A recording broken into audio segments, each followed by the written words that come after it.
You're listening to the Health Powered Productivity Podcast by Rader Co.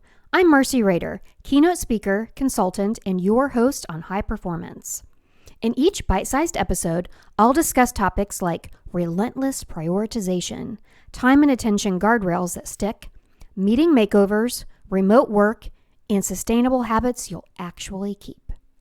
Share this with your team or use it as pre-work before your next meeting. Did you set a New Year's resolution a couple of weeks ago? Have you already failed at it? While I believe in resolutions, they can work. But what matters more is knowing the outcomes you want and then prioritizing how you need to live and what choices you will make to reach them. And this is where most people get stuck. They make a statement, but they don't decide what they will actually do. Now, the last episode was about reflection. Today is about prioritization and planning. And like everything I teach, my books, my talks, this is a buffet. Take what works. Experiment with the rest. If you have an allergy to something that I say, don't do it. However, I cannot guarantee what the outcome will be, so you get the point. Now, we'll start with prioritization using my altitude method. Annual is spaceship view. Quarterly is airplane view. Monthly, helicopter view.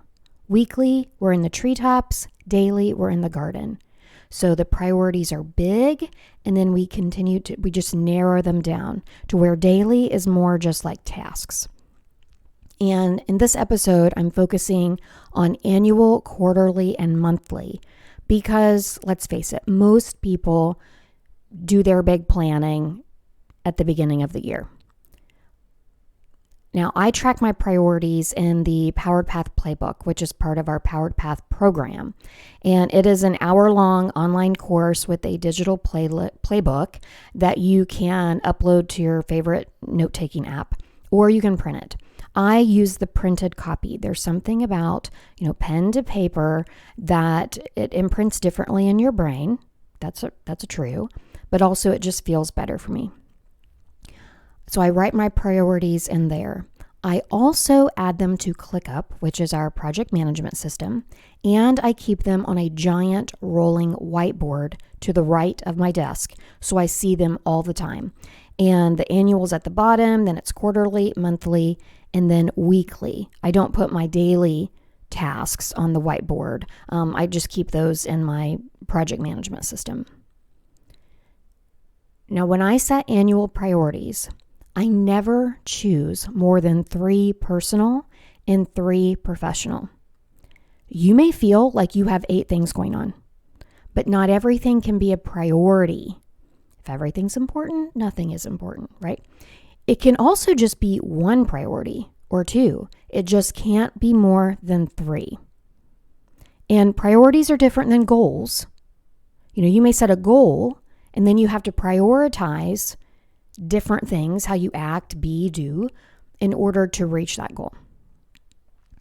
And I am going to give you some of my examples of what I set for 2026, just to spark your own thinking. So for my personal spaceship view, annual, is rebuild our cash reserves. We spent a lot of money in 2025. If you listen to the Reflections episode, you know why, and it's time to refill that. 2, I'm going to start a little free library. I am so excited. I cannot wait. I'm going to build one, or my husband's going to build it, and we're going to put it in front of our house. And then 3, we're going to be more intentional about entertaining and have, quarterly gatherings with 4 or more people. We have people over pretty often, but this is more about hosting groups in our new kitchen and dining area. So we want to be more intentional about entertaining. And then my professional spaceship view, annual, is I'm launching the Reclaim Your Workday 8-week action club. And this is going to run through Q1 and a bit into Q2. My second priority is to create and launch a prioritization product. Yes. It's either going to be a book, workbook. I'm not sure yet. I'm testing some formats, but I have some really cool ideas. I'm super excited about it. And the planning for that will likely start in Q2 with a launch in late Q3 or Q4, because in the first quarter, I'm focused on the Reclaim Your Workday Action Club. And then 3, I'm going to do Outreach A to Z.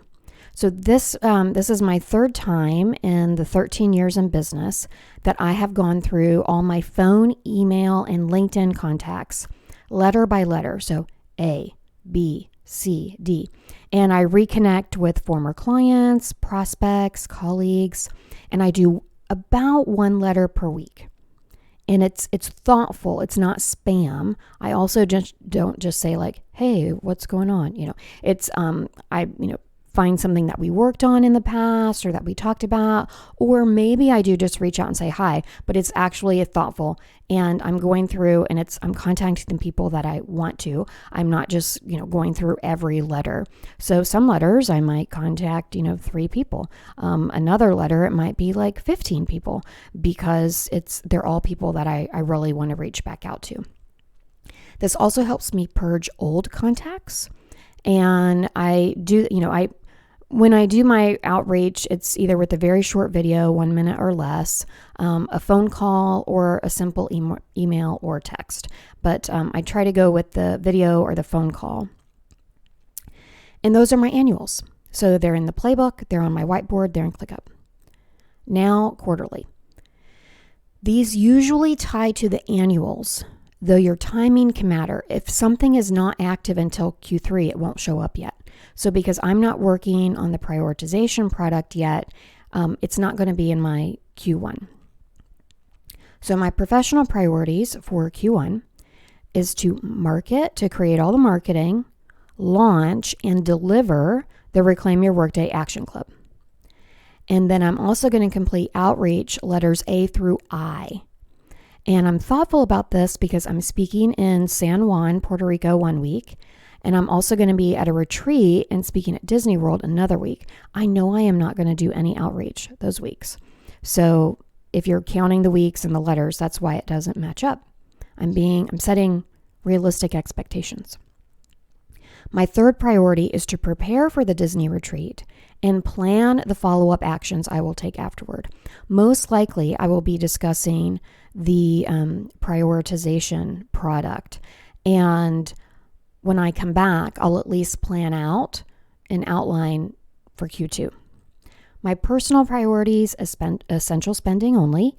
My husband just yesterday suggested, hey, you want a walking pad? I think I found one that can fit under our couch. I want one. I don't need one. So I said, no. I'm also going to research the little free library and gather the materials, maybe build it, but I'm not going to install it until Q2. So, doing that research part. And then I'm also going to host a girlfriend brunch or coffee time at my house. So at some point. So now that's monthly, same system, playbook, ClickUp, whiteboard. My personal for January. So now we're getting into the monthly. Essential spending only. I am researching the little free library, and I put the research block on my calendar. I already know what day I'm going to research Little Free Library. And I don't know why. I just love saying that. I'm just so excited about this. If it's not on the calendar, it's just a wish in your head.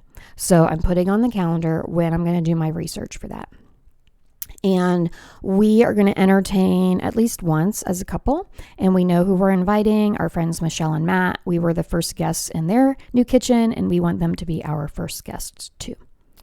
My professional for January is to complete all the marketing for the Reclaim Your Workday 8-week Action Club, do my outreach A through C, and then I'm traveling to Puerto Rico, and my friend Wendy is going with me. She's my travel buddy, and I want to make sure that I balance work and fun. I've never been to Puerto Rico, and I want to make sure that in the very short time that I'm there, that I do some fun things and not just work. And while I'm there, deliver my keynote for Prime Global and crush it. And then I move into weekly, and I keep it simple there too. I set a weekly top 3 that matches the monthly, and I won't get into that detail here, but the rule is the same. I don't put everything on the calendar. I don't believe in putting all your tasks on the calendar, but if it matters, if it's a priority, then that time should be at least like, I'm going to do it on this day, around this time. And during annual prioritization, in planning, I also choose a few habits to support the plan. And I'm going to share 3 of the 5 I'm focusing on. First, less scrolling. What? Marcey, what are you scrolling? You're barely on social media. Well, I'm on LinkedIn only, but I do not have LinkedIn on my phone. Occasionally I will go on YouTube to watch a tutorial, but I don't really care for YouTube either. And I don't have that app on my phone. So I force myself to, go into things through Safari, and I can't stand to go into things that way. So I just don't. But what am I scrolling? I'm scrolling the Peloton app and the Crossrope app. These are my fitness apps I use. And at night, I will scroll and scroll and scroll to pick a workout for the morning. And it has become a silly habit. It's ridiculous. I am wasting time.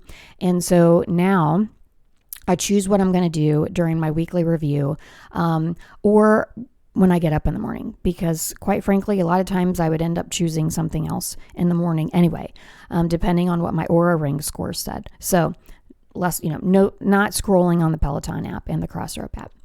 Second, I'm going to do one long solo hike or mountain bike every month. And long for me is 2 hours or more. It used to be 6 to 8 hours, but 2 is good. And that will go on the calendar. It will be weather dependent, but at least if I have it on the calendar, then it's more likely going to happen. Third, I'm only going to read books I already own or books donated to the Little Free Library. I read about 50 books a year, and I have a lot of author friends, and I get requests to read and review books. I think I had like 15 requests this year. The previous year I had 18 requests. I can't do it. And quite frankly, I want to just be able to read some books for fun. So for 2026, if it's not already on my Kindle or already on my shelf as a physical book or donated to the library, I'm just not reading it this year. So fewer choices, more reading. So my husband and I, we do reflections on New Year's Eve and prioritization and planning on New Year's Day. And we set our couples priorities for the year. And we talk about home projects and, different things that we're doing. And I am home projected out. I don't know if that's a word for the moment, but we know that the deck and the yard need attention in 2026. So we'll talk about when that's going to happen. We did something this year that we're going to continue next year that was so, so helpful. And one thing we did is we decluttered a room or an area one a month. So January was the bathroom, February was my office, March was our bedroom, that type of thing. And by area, in the garage, the sports area, we went through that. And the shortest amount of time was 15 minutes.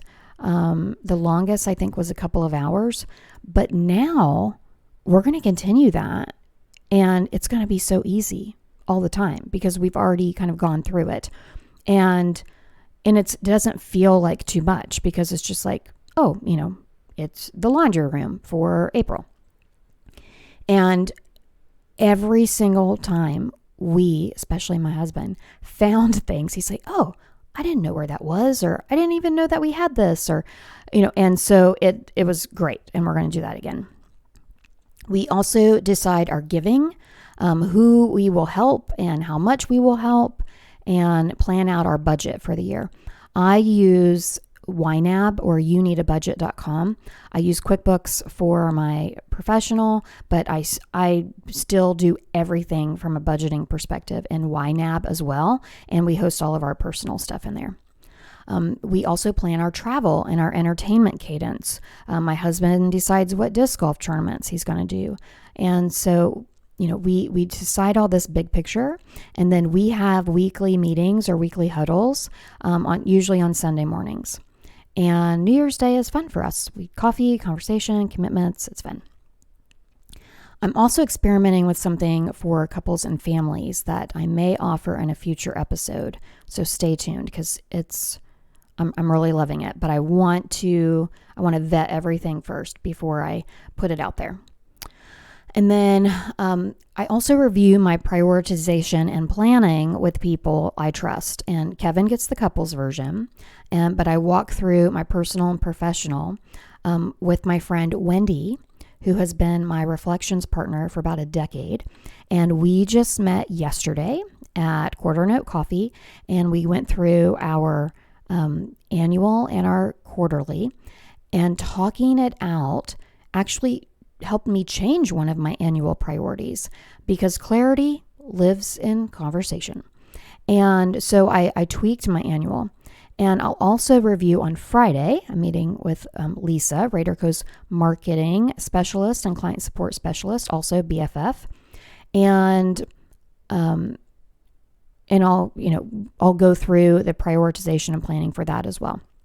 We'll do reflections and then the prioritization and planning. And, find at least one person you can talk through your priorities with. They may ask why, how, when, and your answers will get sharper. And you can start this anytime. It doesn't have to be in January. It can be March, July, November. You do not need to start on January 1. If it's February 6th and you listen to this episode and you think you missed it, you didn't. Start this week, start next quarter, start next Monday. So again, I'm going to keep this episode focused on annual, quarterly, and monthly, because I'll be sharing a lot on prioritization in 2026. And I'm excited about the new product, and I hope you are too. And before I close out, I want you to know about the Reclaim Your Workday 8-week Action Club. And that enrollment is going to start in early February. And it is 8 weeks, 45 minutes per week. And we go through each chapter of the book. And so focus and attention, week 2, email and chat, hybrid and remote schedules, vacation and time off. Each session, 45 minutes. We do a 10-minute too long didn't read or 10-minute recap of the chapter, about 25 minutes of hot seats. So about 4 or 5 people, depending on the type of question it is. But you can submit questions in advance. I will choose people for hot seats where we actually talk about their issue for them individually, for their team, for their company. And then at the end, we all make a commitment. You don't have to announce it to everyone, but of some kind of action we're going to take. And you can sign up, and I'll put the link in the show notes, but you can come solo, or I even have a discount for a team pack. But this is a group program, and I'm really excited to bring it to you. So watch your email and LinkedIn for details. And with that, happy prioritization. Thanks for listening to the Health Powered Productivity Podcast. Show notes link to every tool and takeaway. If you got value, subscribe, leave a review, and pass it along to your team. For more bite-sized tools and ways to work with Rader Co., whether through consulting, coaching, or speaking, visit helloraderco.com.